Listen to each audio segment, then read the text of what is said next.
Il trittico del genovese Baldassarre degli Embriachi narra in 26 formelle d'avorio dorato un percorso insolito che i magi avrebbero fatto, secondo i Vangeli apocrifi, nella composizione Historia Trium Regnum del carmelitano Giovanni, monaco nel Duomo di Hildesheim. In Oriente vi era un monte chiamato Vaus, la cui altezza era insuperata. Saputo da profeti che sarebbe nato un re di tutte le genti, i maggiorenti fecero voti a Vaus affinché il segno promesso, una stella cometa, potesse essere notato. Vaus poteva arrivare a 2000 metri per la vegetazione rigogliosa e di leggiadri cerbiatti che vediamo. Era il tempo dell'amicizia tra le specie viventi. Per salire il monte, re ed assistenti lavano i piedi. Alla sommità alzano mani e preghiere ad un dio pagano per un Cristo in divenire. Baldassarre operò attorno al 1400 probabilmente a Venezia. Il suo stile lineare, accurato, conserva la grazia gotica associata ad una plasticità giottesca. La prospettiva gli è estranea. Piatti sono i castelli turriti e lati del monte. La fauna si arricchisce di un cervo dalle corna dorate. Sicut cervus è simbolo del Cristo. La stella è stata avvistata ed i magi, esperti astrologhi, ne riconoscono la grandezza e 3 di loro si apprestano a seguirla, con il seguito di uomini e quanto di utile può servire nel viaggio. È notte. Le città fortificate hanno serrato le porte. Nessuno saprà del loro ardire. I giudei di Gerusalemme, la cupola in alto a destra la identifica, li accolgono in amicizia. Il sacerdote, dalla doppia tunica, stringe loro le mani. La spedizione è ben nutrita da servi, cani ed una figura dall'apparenza femminile. Un aggraziato re, probabilmente.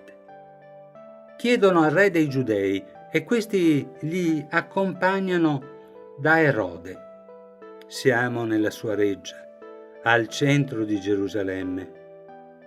L'equivoco genererà turbamento in Erode, che incerto sarà se usare o no il bastone.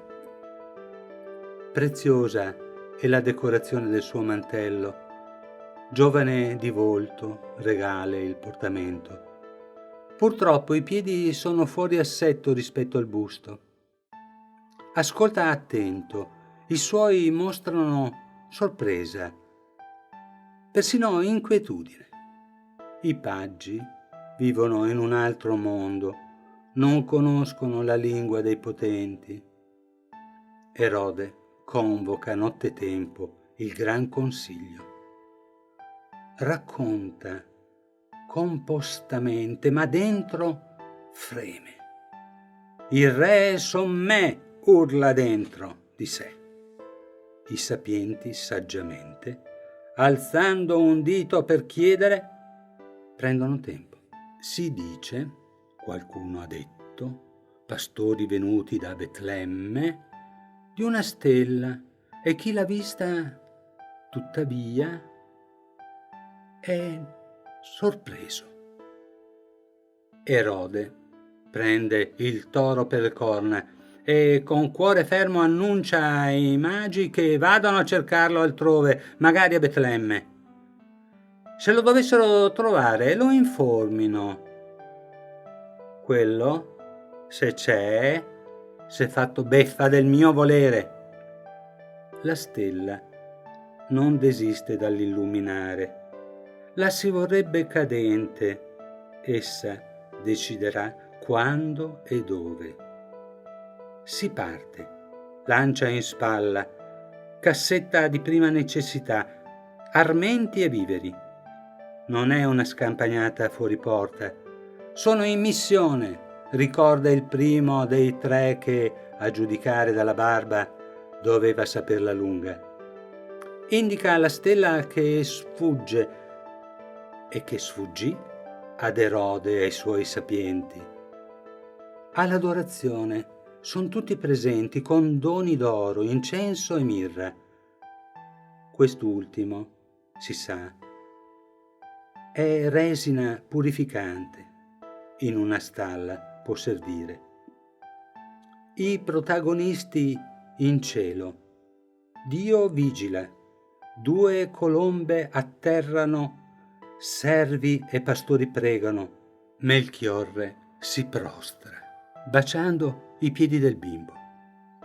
Gli altri ammirano. Maria e Gesù, in bella sintonia, piegandosi in avanti, apprezzano la devozione. Giuseppe alza la mano sinistra.